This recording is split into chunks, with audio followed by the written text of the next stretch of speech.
बिस्मिल्लाहिर्रहमानिर्रहीम अस्सलाम वालेकुम। Welcome to informational institute. आज हम देखेंगे MTI 61 का लेक्चर नंबर 26। लेक्चर स्टार्ट करने से पहले अगर आपने अभी तक चैनल सब्सक्राइब नहीं किया तो सब्सक्राइब कर दें, क्योंकि इस चैनल पर आपको मुख्तलिफ सब्जेक्ट के असाइनमेंट, क्विज, GDPs के सोल्यूशन मिलते रहेंगे और mid term and final term के करंट पेपर भी शेयर किए जाएंगे। तो बेल आइकन को ज़रूर प्रेस कर दीजिएगा।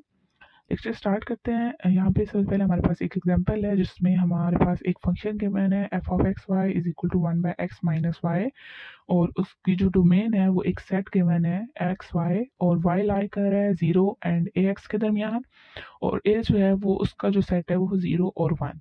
हमने शो क्या करना है कि limit mod of x to infinity f of x y is equal to 0। तो हम इसको किस तरह शो करेंगे? हम सबसे पहले मॉड ऑफ एक्स को लेकर चलेंगे, क्योंकि हमने लिमिट उसी को इन्फिनिटी तक अप्रोच करना है, तो हम उसको लेकर चलेंगे और उसकी इक्वल टू 0 प्रूव करेंगे। लिमिट की डेफिनेशन जो है वो हम डेल्टा और एप्सिलॉन यूज़ करेंगे। सबसे पहले हमें क्या करना है कि हमारे पास जो डोमेन का सेट है वो एक उन्होंने फिक्स सेट रखा है। हम उसी डोमेन में से हम ले रहे हैं x minus Y is greater than और equal to x of 1 minus A, जो यहाँ पे आपकी हैंड आउट पे 2.29 इक्वेशन गिवन है। ये इक्वेशन हमने किस तरह बनाई है कि हमारे पास जो डोमेन थी, डोमेन का सेट वो था y इज लेस देन और इक्वल टू ax। तो हम दोनों साइड पे माइनस से मल्टीप्लाई करेंगे तो हमारे पास ये इनइक्वलिटी जो है वो ये लेस देन से ग्रेटर देन हो जाएगी। ठीक है, minus Y is greater than or equal to minus a x, और उसके बाद फिर हम दोनों साइड पे एक्स को ऐड कर देंगे तो हमारे पास ये जो इनइक्वलिटी बन जाती है वो बन जाती है x minus Y is greater than or equal to x into 1 minus a. फिर हम इसको लेकर किस तरह चलेंगे कि हम इसका अगर स्क्वायर लें तो हम हमारे पास आ जाएगा एब्सोल्यूट वैल्यू ऑफ एक्स का स्क्वायर, क्योंकि हमारे पास x minus y under the root की एब्सोल्यूट वैल्यू होती है। जब हम इसका स्क्वायर लेंगे हमारे पास क्या आ जाएगा, x square plus y square is less than और equal to x square into 1 plus a का स्क्वायर। यहाँ पे आप फिर देखें हमारे पास इनइक्वलिटी चेंज हो रही है, क्योंकि हमने यहाँ पे दोनों को ऐड अप किया है। इस ऊपर वाले क्वेश्चन में माइनस इसलिए था क्योंकि हमने वहाँ पर माइनस से मल्टीप्लाई किया था और फिर एक्स को ऐड अप किया था, जबकि यहाँ पे हमने सिंपली एक्स को ऐड अप कर दिया, एक्स स्क्वायर को। उसके बाद अगर हम यहाँ से सेकेंडरी से x की वैल्यू फाइंड करें तो वो हमारे पास आ जाती है mod of x divided by under the root 1 plus a square. अब हम इस x की वैल्यू को दोबारा पुट करेंगे, हमारी जो 2.29 वाली इनइक्वालिटी है x minus Y is greater than और equal to x into 1 minus a, वहाँ पे हम स्मॉल एक्स की वैल्यू पुट करेंगे। अब देखें हमारे पास जो फंक्शन था एफ ऑफ एक्स वाई वो था 1/x माइनस वाई, जबकि हमने यहाँ तक x माइनस वाई का जो फंक्शन है वो फाइंड किया है। तो हम इसको जब इसका इन्वर्स लेंगे यानी 1/x माइनस वाई कर देंगे तो हमारे पास एज इट इज़ फंक्शन आ जाएगा एफ ऑफ एक्स वाई। और जब इसकी राइट हैंड साइड पे जो हमारे पास है इक्वेशन वो किस तरह आ जाएगी कि हम उसको रिवर्स कर देंगे, under root 1 plus a square divided by 1 minus a and 1 by mod of x. अब यहाँ पे हमारे पास क्या आ गया है कि हमारा एफ ऑफ एक्स वाई का जो एब्सोल्यूट वैल्यू है वो लेस देन इस वैल्यू क्या आ गई है, और इस वैल्यू को हम कह सकते हैं कि हमारा क्या है, एप्सिलॉन। तो एफ ऑफ एक्स वाई की जो एब्सोल्यूट वैल्यू है वो लेस देन है एप्सिलॉन के, और जो हमारा एक्स है वो उसी डोमेन से बिलोंग कर, और यहाँ से हमने मॉड ऑफ एक्स की वैल्यू कैलकुलेट कर दी है। इसके बाद हमारे पास नेक्स्ट एक रिमार्क्स गिवन है। उस रिमार्क में हमने अभी तक जो थ्योरम पढ़े थे लिमिट से रिलेटेड उन्हीं को दोबारा रीस्टेट किया गया है कि हमारे पास अगर कोई भी फंक्शन है जो इन्फिनिटी को अप्रोच कर रहा है तो हमारे पास ये केस भी हो सकता है कि हमारे पास उसकी लिमिट एक रियल वैल्यू एल के बजाय वो इन्फिनिटी प्लस इन्फिनिटी या माइनस इन्फिनिटी भी हो सकती है, और हमारे पास वो सिर्फ एल को भी अप्रोच कर सकती है। इससे नेक्स्ट टॉपिक है वो हमारा मोस्ट इंपॉर्टेंट टॉपिक है कॉन्टीन्यूटी। इससे पहले भी आपने कॉन्टीन्यूटी को डिस्कस किया है, अब हम जो है यूक्लिडियन स्पेस में उसको डिस्कस करेंगे। हमारे पास क्या डेफिनेशन है कि अगर एक्स नॉट हो is in D of F. Real analysis में सबसे जो मेन चीज़ है वो है कि हमने इन टर्म्स को देखना है। ठीक है, हमारे पास एक्स नॉट क्या है, डी क्या है, सिंपल एक्स क्या है, एफ क्या है। जब तक ये चीज़ें आपको नहीं समझ आएंगी आपको पूरी डेफिनेशन ही नहीं समझ आएगी, क्योंकि हमारे पास तमाम ऑलमोस्ट जो डेफिनेशंस है वो इसी फॉर्म में स्टेट की गई हैं।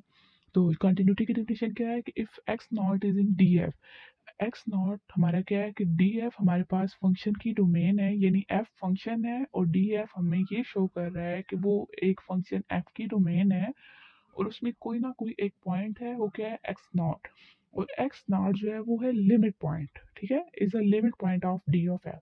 डी ऑफ एफ में से हमने एक पॉइंट लिया एक्स नॉट जो कि लिमिट पॉइंट है, तो हम क्या कहेंगे कि हमारा फंक्शन एफ जो है वो कॉन्टिन्यूस होगा एक्स नॉट यानी उसी लिमिट पॉइंट पे इफ अगर limit x to x naught f of x is equal to f of x naught आई, यानी लिमिट की वैल्यू जो है वो फंक्शन की वैल्यू की इक्वल हो, तो हम कहेंगे कि हमारा जो फंक्शन है वो कॉन्टिन्यूस है। यहाँ पे एक थ्योरम है। थ्योरम क्या है कि अगर हमारे पास एक x not is in D F है, यानी एक पॉइंट हम लें एक्स नॉट डोमेन से, और वही पॉइंट जो है वो लिमिट पॉइंट भी है, तो हम कहेंगे कि हमारा फंक्शन कॉन्टिन्यूस है उसी पॉइंट पे जब हमारे पास एक एप्सिलॉन ग्रेटर देन जीरो के लिए एक डेल्टा मौजूद हो जो कि जीरो से ग्रेटर हो, और जो हमारा फंक्शन है उसमें से हम उसका लिमिट फंक्शन माइनस करें तो वो जो वैल्यू आए वो उस एप्सिलॉन से लेस आए। जब भी हम सिर्फ x माइनस एक्स नॉट को डेल्टा उसकी एब्सोल्यूट वैल्यू लें तो वो उस डेल्टा से लेस आए, ठीक है। यहाँ पे f ऑफ x हमारे पास एक्चुअली फंक्शन है जो गिवन होगा। f ऑफ x नॉट हमारे पास वो लिमिट फंक्शन है जिसमें हम लिमिट अप्लाई करके फंक्शन लेंगे, और x और x नॉट हमारे पास सिंपल वो पॉइंट है जिन पे हमारा फंक्शन और लिमिट फंक्शन डिफाइंड है। तो यहाँ पे एक एग्जांपल है हमारे पास कि function f of x y is equal to 1 minus x square minus 2 y square is continuous on R square. इससे पिछले लेक्चर में हमने इस एग्जांपल को डिस्कस किया था और इसको कॉन्टिन्यूस शो किया था at point x naught and y naught. तो अब वहाँ पे देखें, अगर हम उसको देखें तो हमारे पास जो लिमिट आती है वो लिमिट एक्स और वाई जो है वो एक्स नॉट वाई नॉट को अप्रोच कर रहे थे, और एफ ऑफ एक्स वाई जो था वो इक्वल आ रहा था f of x naught y naught, यानी लिमिट की जो वैल्यू है वो फंक्शन की वैल्यू की इक्वल आ रही थी। तो हम ये कह सकते हैं कि हमारा जो फंक्शन है वो कॉन्टिन्यूस है। इससे नेक्स्ट एग्जांपल भी उसी तरह शो की गई है। हमारे पास जो फंक्शन है ये भी हमने पिछले लेक्चर में देखा था, h of x y is equal to sine under the root 1 minus x square minus 2 y square divided by under the root 1 minus x square minus 2 y square. अब इस फंक्शन में देखें तो हमने पिछले जो लेक्चर में डिस्कस किया था वहाँ पे हमारे पास जो इलिप्स की इक्वेशन थी उसमें बाउंड्री इंक्लूड नहीं थी, लेकिन हमने लिमिट डिस्कस की थी, इसकी लिमिट एग्जिस्ट करती थी। अब अगर हम यहाँ पे देखें तो यहाँ पे इन्होंने हमारा यहाँ पे पीस वाइज डिफाइंड फंक्शन है। अब यहाँ पे पीस वाइज डिफाइंड फंक्शन में हमारे पास जो इलिप्स है उसकी बाउंड्री भी इन्वॉल्व हो रही है। इलिप्स क्यों? क्योंकि हमारे पास जो x square plus 2 y square is equal to 1 आ गया है, इलिप्स की इक्वेशन को शो कर रही है। इससे पहले रियल एनालिसिस 1 में आपने एक टर्म पढ़ी होगी रिमूवेबल डिसकंटिन्यूटी। उसमें हम क्या करते थे कि हमारे पास जब कोई भी फंक्शन गिवन होता था उसकी लिमिट एग्जिस्ट होती थी, लेकिन वो किसी भी पॉइंट पे जाकर डिसकंटिन्यूअस होता था तो हम उसको रीडिफाइन कर देते थे इस तरीके से कि हमारा जो फंक्शन होता था वो कॉन्टिन्यूअस हो जाता था। उस प्रोसेस को हम कहते थे रिमूवेबल डिसकंटिन्यूटी। तो इस एग्जांपल में भी हमारे पास ऐसे ही था, हमारा जो फंक्शन था उसमें बाउंड्री इंक्लूड नहीं हो रही थी तो वहाँ पे डिसकंटिन्यूअस हो रहा था। हमने दोबारा से इसको रीडिफाइन किया, और रीडिफाइन किस तरह किया कि अब हमारा जो फंक्शन एच है वो कॉन्टिन्यूस है इलिप्स पे, यानी वो इलिप्स की बाउंड्री पे कॉन्टिन्यूस है। इससे नेक्स्ट एग्जांपल में उन्होंने कहा है कि क्या हम जो function f of x y is equal to x y x square plus y square है उसको रीडिफाइन कर सकते हैं। तो इसका आंसर ये है हमारे पास, हम किसी भी उस फंक्शन को रीडिफाइन कर सकते हैं जिसकी लिमिट एग्जिस्ट करे, ठीक है। लिमिट एग्जिस्ट करे लेकिन वो किसी ना किसी पॉइंट पे डिसकंटिन्यूअस हो जाए तो हम कहते हैं कि हम जो है इसको रीडिफाइन कर देंगे कि ताकि हमारा जो फंक्शन है वो कॉन्टिन्यूअस हो जाए। लेकिन इस example x y divided by x square plus y square को हमने पिछले लेक्चर में डिस्कस किया था, तो ये हमारे पास जो था इसकी लिमिट एग्जिस्ट नहीं करती थी, क्योंकि एक पे हमारे पास 1/2 आंसर आ रहा था और एक पे -1/2 आ रहा था। तो हम जबकि लिमिट ही एग्जिस्ट नहीं करती तो हम इस फंक्शन को रीडिफाइन भी नहीं कर सकते।